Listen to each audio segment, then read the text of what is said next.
Hey,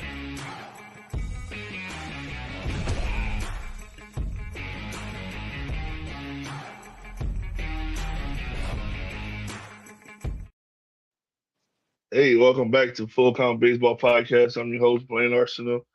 We have another coach's interview right here. We were sitting down with head baseball coach at Southside High School, Eli Lewellyn. How's it going, coach? It's going great, Blaine. How are you, man? Going good. We just talked a little bit, enjoying the break. I really don't want to go back to school, but I know that's when the grind starts. For sure. I'm excited about getting back at it for baseball. I'm ready to get to full on practice. So we're ready to go. Yep. Let's dive into it. Your background, where you from, your playing, coaching career, stuff like that. If people that don't know you. For sure. So coaching background, I've been in a couple of different places. Head coach at two schools previously before Southside. Was at New Iberia for a few years. That's where I met you. Had a good time together. Worked well together. Before that, I was briefly at Northlake Christian, but most of my time has been spent at New Iberia Senior High. I was a assistant coach there for years, 6 years in total, and then 4 years as a head coach. So that's most of my coaching experience. Playing career wise, I wasn't a great player or anything, but I did have the opportunity to play for Coach Jacobs at Mike Jacobs at Mobile for a year. And then I finished my career at LSUA my last 3 years of college. And then before that, I was a player at Beauchamp High School, where I played for 3 years. Well, awesome. You've been around a while. Yeah, bounced around a lot. Yeah. So how was your experience at Nerd Lake? I mean, it was an educational experience for me in a lot of ways. I thought I was ready to be a head coach, when I was really young, and I got to experience, being a part of two playoff teams that were really successful. Had an opportunity to coach some good players over there.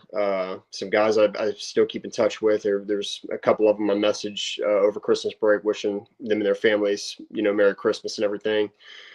But I learned some of my shortcomings as well, some of the things that I didn't know, and I think it really prepared me for the opportunity to work under someone like Chad Bernard, who had the opportunity to go back to and be an assistant under right after.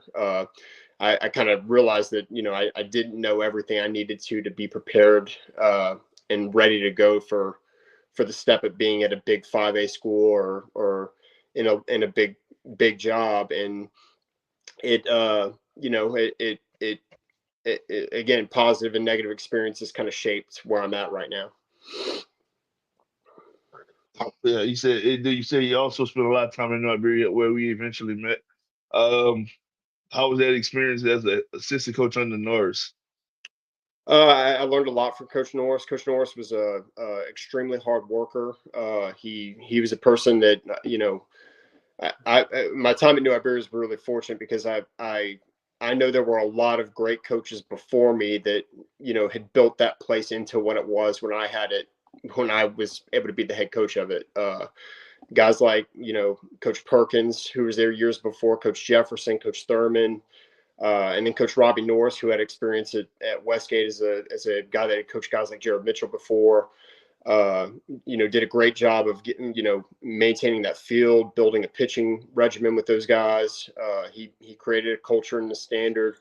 And then after he left, Coach Menard came in and just kept pushing it forward. So, I really benefited when I came in. There was a lot of things that were already established by the time I got there. Coach Norris, a big example.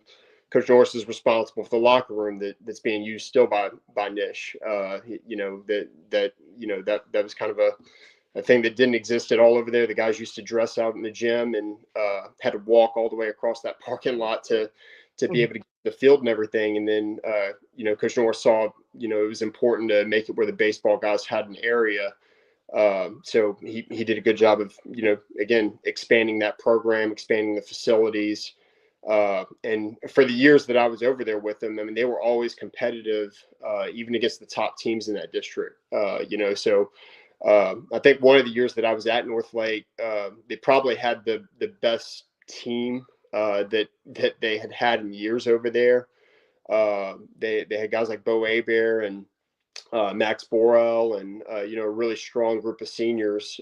Really good pitching staff that year, and I think they made a playoff run that year that was pretty good. I was unfortunately not a part of it because I was a head coach somewhere else, but I knew that group was going to be good because of the time that had been invested in it. So, like I said, Coach Norris, I learned a lot under him, and it really was a privilege to be able to work for him and to become a better coach myself.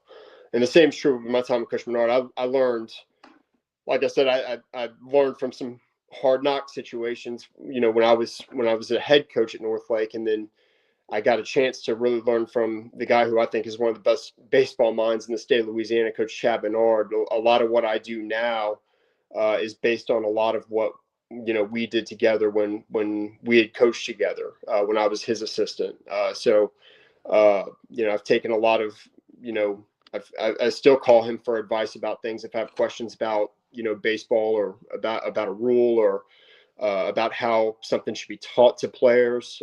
He's really been a great mentor to me in the game, and I think every coach needs somebody that they can lean on to gain some information from, because at the end of the day, this game's been paid for and we've learned from somebody else, and so you have to have that in this profession. Yep. And also, I told you before, but thank you for giving me a shot when you did take this job, because Menard was the one who hired me, and then like weeks later he left, so I couldn't even really work on him, and you didn't have to like keep me on staff. So I just appreciate you for doing that. Well, I heard nothing but good things about you, and our time together that we worked together, it was really a privilege. You had great relationships with the players. I think that was an area where you were really strong, and I know you're still strong with that, and Yeah. that's important. I think this business of coaching is more about people and your relationships with people, and the jersey across your chest is extremely important, but I'm really as much as possible, I try to be about people more than the trophy or the accolades or anything else. And I think winning takes care of itself if you're about that first. And we saw that in the first year, quarterfinal run. Yep, for sure. I felt like I might have been my best about that year, and so I think the results speak from that. I fully believe that. Yeah. It's going into the 2025 season. You amongst, I think, two other schools. It was a 20 plus wins team that, excuse me, that didn't make the playoffs. How tough is that division? I think we compete in one of the toughest conferences, and not just in baseball, but in all of sports. Between our district, our division, not disrespecting any of the other divisions, but I mean, if you look at like some of the teams that didn't make it, I had a lot of respect for New Iberia last year. I thought y'all had a solid team, and y'all weren't in it. Neville, who I know year in and year out is well coached and has a really good team, they weren't in it. I know Fountain Blue had some really good players, and they weren't in it. So it's incredibly competitive to try to squeeze into the playoffs with 24 teams. And I don't, I'm not one of these guys that, because people were coming to me when it was all happening, like, man, if you got the wins you needed to, y'all should be in, whatever. From my perspective, we had plenty of opportunities to do what we needed to do to control our own destiny, and we didn't take advantage of those opportunities. So my hope is that we learn the lesson from last year, and not take for granted any team, or not take for granted the importance of every game, but treat every game like it's equally important, and make sure we take advantage of the opportunities that we do have. I think we lost 8 or 9 games last year by 1 run. Wow. So it's, you see how many of those games you lose. You have to make things happen when you have the opportunities to pull off a win. Otherwise, it ends up biting you, and you don't have a bunch of extra time in this division. If you screw up in week 2, week 3 of the season, that could be the game that kept you out of the playoffs. So we, a couple of years that I haven't made the Yeah. playoffs, coach. Like the last year I was at Nish, for example, when we won 19 games, there were a couple of big losses that stand out in my mind that, you can't lose those games and hope to make the playoffs. And the same was true with, our Southside team last year. So my hope is that the boys have kind of learned from that. I know from my conversations with them that they're extremely hungry, and I try not to talk about last year too much because this is a new team. It's a new year. Last year really doesn't have bearing for good or for bad on what this year is going to be. It's going to be about the work that they've put in so far this fall and what their performance is going to be for this season. So this is a new team, but I do hope they've learned some of the lessons from the past to be able to apply that to this year. How many guys how many starters are you returning from Well, last year's team? we had a lot of guys get playing time last year that are coming back that weren't necessarily starters, but as far as position players are concerned, we're returning 8 guys on the field that were starters as position players last year. The 2 position players that we lost from last year were Maddox Norris, who was primarily a DH for us towards the middle and into the season. And Jacob Tucker, of course, who was our phenomenal shortstop that we had and leadoff hitter. A kid like Jacob, I'm not expecting any one player to go in and fill in his shoes, but we have so many returning guys that hopefully in the aggregate we can make up for what we're losing from him offensively and defensively. On the mound, we have a lot of guys that are returning with some experience. But we did lose some innings on the mound between losing seniors like Cruz Holden, Jack Williams, and of course Hunter Rogers, who's at Nunez right now. Those 3 guys, they threw a significant amount of innings for us, and they were in important roles for us last year. So trying to figure out who fills some of those roles is going to be important. But we do return, some of our key pitching like Cannon Tomplay, Landon Gibson. Those were 2 guys who were in the rotation last year. And we also have some, several other juniors and seniors, Carson Mathis, who just committed to LCU, coming back. That, I know they'll provide experience, on the mound and poise on the mound for us this year. And then we have several other guys that are juniors and sophomores that I know are going to contribute as position players this year. I know they're ready to contribute as position players. So I actually expect to be able to lean on, offensively, for example. I don't feel like we have to just lean on 9 guys. I think we could lean on up to 12 or 13 different guys in the rotation game to game because of the depth that we've shown to have so far this fall. But that's the plan right now. I want to see what it looks like in scrimmages when I give people opportunities and, figure out who the best 9 are and try to put those guys on the field as often as possible. Any one or few kids on the roster that you're looking to have a breakout year this year? There's several guys that, I'd like to see, step up. Like the seniors, for example, I've told them in their exit meetings that I really think our season to some degree hinges on, and I don't want to. I didn't want to put pressure on them on this, but I think they're ready for the pressure because they're good players and they're seniors. Mason Olivier and Connor Freeman. I told both of them for us to have a good year this year. I think we're going to get what we get out of the top of the lineup, and I think we're going to get what we get out of the bottom of the lineup. But guys like Freeman and Mason, I think, can elevate beyond what they did last year for us in a way where, it gets us that extra run to win those 1-run tight games against the good teams. And so, I think there's several guys that can step up this year. I'm excited about Evan McBride, who's a junior that really didn't get much of an opportunity last year. But I think, like even last year, I felt like bat-wise, he was varsity ready and, just needed a little bit more opportunity. And I think he could be a guy that could step up and have a big year for us this year. I feel that way about, several of our senior hitters, guys like, Isaiah Medina, Cannon Tomplay, Connor Poirier, I think is going to have a really good year as our catcher this year. So we got, Jace Terrebonne, who's a good outfielder, plays defense out there. So I mean, I could rattle off the list of all of our guys. I mean, we've got a lot of good players returning that I'm excited about, and I think they're hungry and I think they're ready to step up. But it's not going to be one of the downfalls of having a guy like Jacob Tucker on the team last year is that a lot of our team kind of looked to him as being the guy all the time. I think this team is going to be a team where everybody's going to kind of have to look to each other and look to themselves, and everybody's going to have to step up a little bit and be a little bit more balanced. So I think we can be a team that elevates as a result of that, and that's my hope for this year.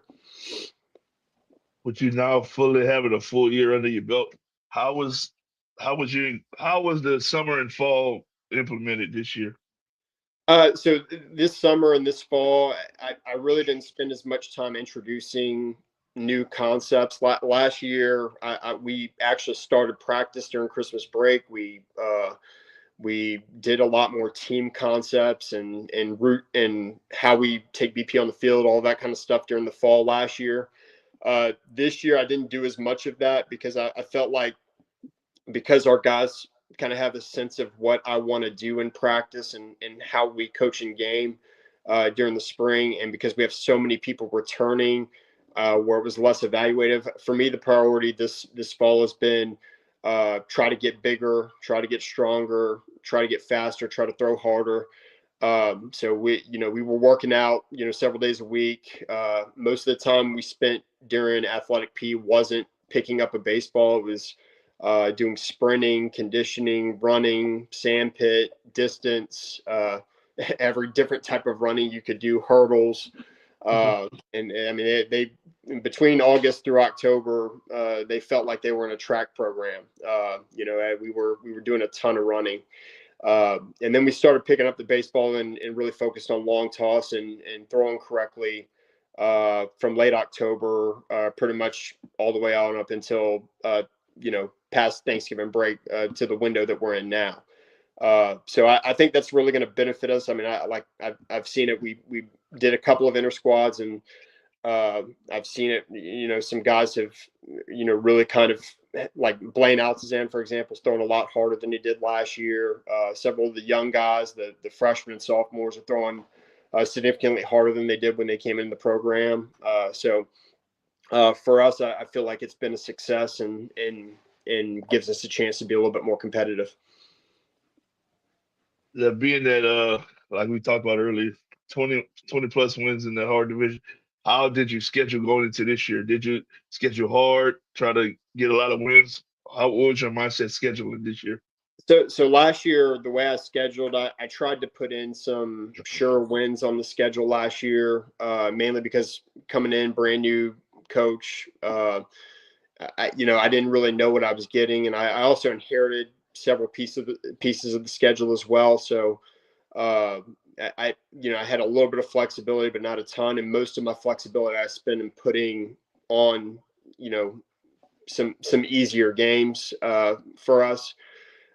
This year, I haven't really taken that approach. With the way the schedule's set up now, I really feel like, every game potentially could be a battle. I mean, we have Turlings on the schedule, Opelousas Catholic, Erath, and like schools like Grace Christian, all throughout the schedule, Vanderbilt Catholic, all throughout the schedule, we have tough, challenging opponents to where I think it'll benefit us because I'm going to not be able to lean on just one or two pitchers, but I really am going to have to lean on and develop a fuller pitching staff and fuller complement of guys.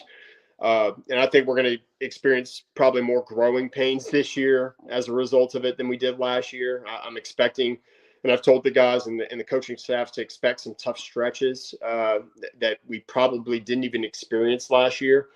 But with that being said, I think we're going to be more battle tested, and I think it's going to be, I think we could be an 18, 19 win team and be a much higher seed because of the level of competition that we're stepping up and playing this year. So, I'm excited about the challenge. I think the players have looked at the schedule and they're excited about it. I mean, we're playing an out-of-state team that's a state champion. And we obviously have our district opponents who all of them are very good and capable of winning games. So state championships too. Yeah, absolutely, absolutely. And so, I think our guys are excited about the challenge. It's going to test our resilience and our toughness this year, and we're going to really see what we're made of at Southside. I'm looking forward to it. Yeah. Can you at this time can you introduce talk about your coaching staff? Yeah, I have several guys that do a great job, and they've worked really well with me. Last year, most of them are returning from last year. I have Gavin Menard, who played at Southside years ago. He's going to primarily help out with the outfielders, and he's going to help out with the pitching a little bit. We have Cully Holden, who's helping out with the pitchers and infielders. He also played Southside as a graduate over there. Coach Brandon Monrose, who's been at Southside for years. He worked with Coach Boudreaux on the previous staff and has a long connection with the program. He's going to be my first base coach, and he's also going to work with the outfielders. And then we have Ryan Giat coming in this year, who played for me at Nish, and he's primarily working with the catchers, but he's done a phenomenal job with them and elevating them. He was kind of a missing piece because last year we really, I had Cully work with the pitchers and catchers, but when you're asked to do both, you tend to gravitate toward working with the pitchers. I mean, we have 50 kids in our program, and your attention can only be divided so many ways. So Ryan coming in to really make it where the catchers have eyes on them and have some focused development has really, I believe, elevated us a little bit defensively. It's really put Connor Poirier in a position where his game has gotten better. So I'm excited about the group of guys we have. I think there's a good mix of, between Coach Monrose's experience to, the youth and relationships that, guys like Gavin and Cully and Ryan have. I think we have a good staff that works well together. Yeah, historically speaking, a big staff is really tremendous for a 5-year program with numbers of kids like that. It is. I mean, we have so many kids. Again, we have about 50 in the program. They're good baseball players. They all deserve to be individually made better. And as much as I would like to go and work with every one of them individually on a bunch of little things, as soon as I start doing that, I lose the big picture to some degree that I need to really maintain my focus on. So you can't run a successful high school baseball program, especially at the 5A level, without quality assistant coaches. And that's why I was really fortunate to have, the help that I had with you and Blaze and Kanan and the guys I had at Nish. But I'm fortunate now because, again, if you're on your own at this level, you're fighting a losing battle, especially because you're going up against teams, really well coached teams that they have multiple eyes and multiple places. They'll just out coach you, even if you as a head coach do a good job. A multitude of eyes, makes it a lot easier for your team, and so it's extremely important. Assistant coaches in high school baseball, assistant coaches aren't valued enough. They're not valued enough by the head coaches. Sometimes they're not valued enough by the players or by the fans, and it's extremely important that those guys are recognized because I really believe your ceiling as a high school baseball program is really dictated by your assistant coaches, by your coaching staff, and I'm fortunate and I'm blessed to have a really good group of guys that work with me. Yeah, seems like y'all have something really great going on over there, and you're the right man for the job over there.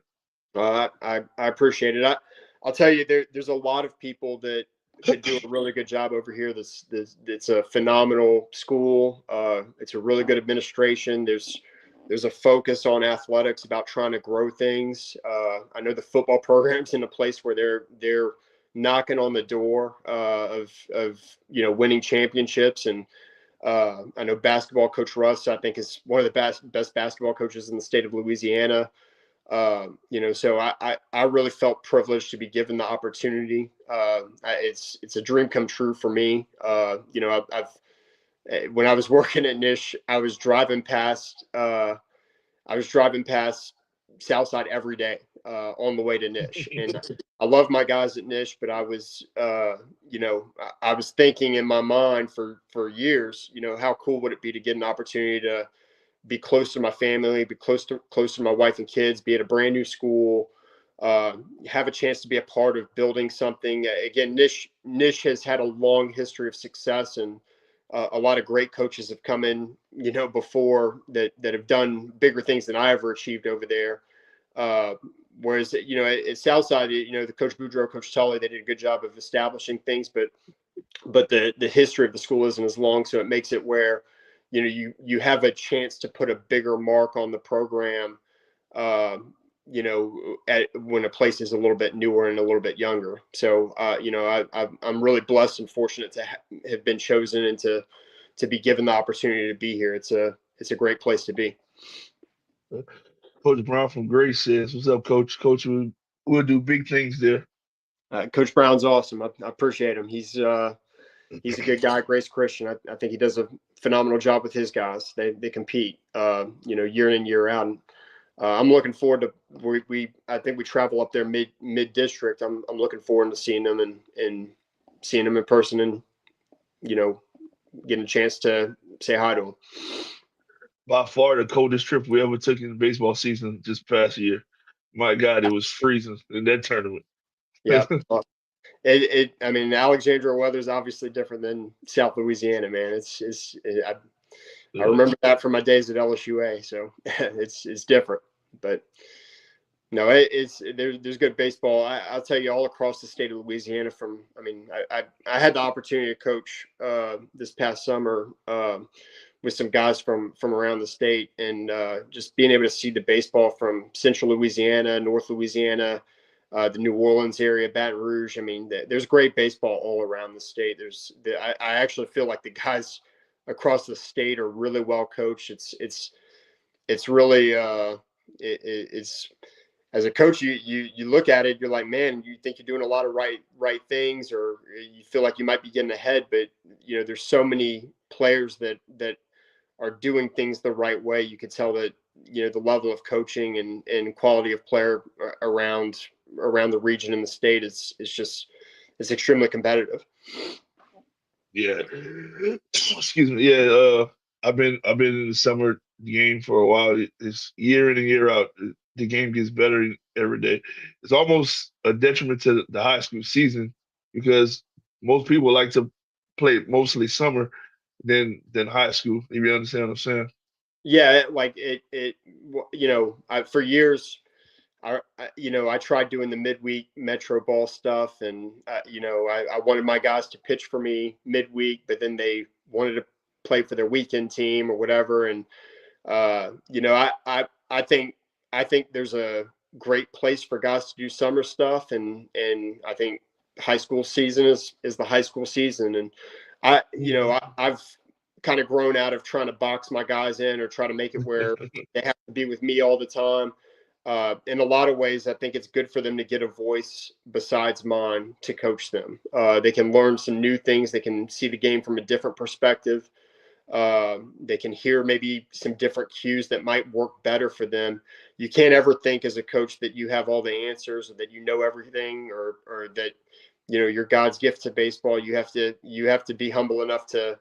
And you also don't own the kids. Like the kids and the families should be able to go where they feel it's best for them to put them in the best spot to be successful. And that's generally how I feel. Like my job as a coach is to whatever I can do, help our young men develop and get better, and put them in positions where they can succeed and if they have the ability to advance maybe to the next level. Yeah. What are your thoughts? I think I know what you would say, but what are your thoughts on the power rankings, the LHSA system, stuff like that? Well, I actually think it's a really fair system, despite the fact that we were, one slot out of it. I guess if there's only one question I would have is like, and I think I understand why they do it, but why would it be 24 teams and not 28 like some of the other sports with its split divisions?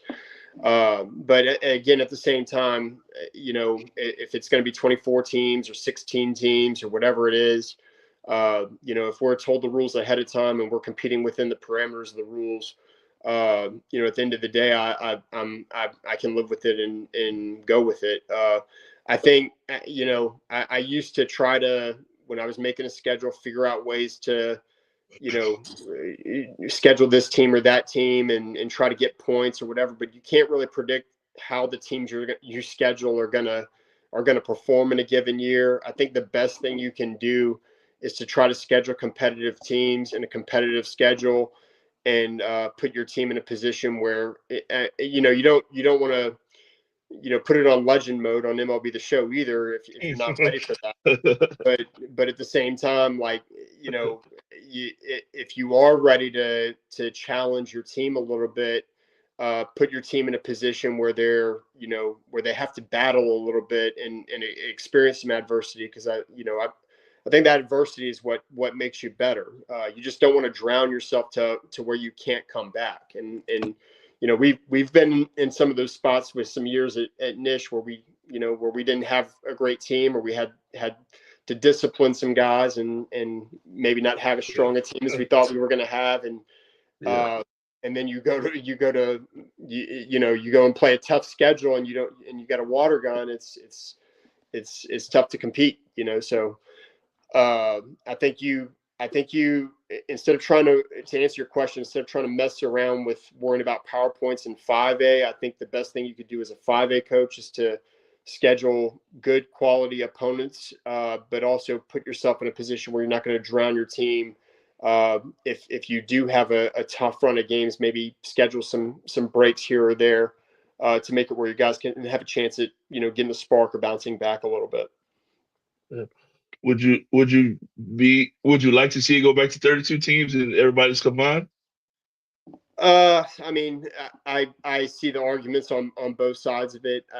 For me, I'm okay with it being either one. I'm willing to compete with either one. I don't have a problem with competing against private schools. I don't have a problem with, we play several private schools this year. We're going to open with St. Thomas More. So it's not, again, it doesn't bother me. Whatever the state decides, we're gonna compete in it. But I'm also not one of these guys that's pining away to, we have to get back together or whatever, because I used to work at a private school, and I saw how some things were done, and there is an argument to where it isn't a level playing field, where it isn't and especially when you get to 2A, 3A, what those guys are in some cases competing against, it makes it where they feel like they might have a chance if it is split. So again, I whatever the state decides, I know there's a proposal up about reuniting 5A. I mean, we're gonna go with whatever happens. Excuse me. Or they talked about that super regional stuff. How you feel about that? I think it's a cool idea. I like the idea of moving things more to like a college style format. I think again, it's innovative and it's different, and it moves us more that direction. I know for us, the challenge that would be presented if we were fortunate to host a playoff game would be the light situation, but No. we would make it work if we were a team that was, again, fortunate enough to be one of those top 8 teams that would be a regional host. But I think it would be a really cool experience for the guys to be able to go to like a hotel and everybody, like if, for example, if Destrehan's a regional host and you had 4 teams over there and we went over there, and it makes it where you're not stuck playing the same team over and over and over again. And it makes it where, again, it's more similar to what the college format's like, which I think is pretty cool. But I think the ending the split thing, it might be a bridge too far for, some of the coaches or some of the schools. So we'll see how the vote ends up going. Awesome, man. I just want to say thanks for sitting down and talking to us this afternoon. Looking forward to a great season, and hopefully we both end up in Sulphur somehow. Same to you, Blaine. Good luck to you guys. I know y'all work hard, and I know y'all are set up to have a successful year too. And I'm rooting for those guys. Again, like I said, I'm I'm about people. I appreciate my time with you and appreciate my time with the guys at Nish. And, you know, whatever I can do to help people, that's what I'm about, man. So good luck to you, man. All right, and those for tuning in, thanks again. Be on the lookout on our Facebook page. We'll be announcing another coach soon. Take care.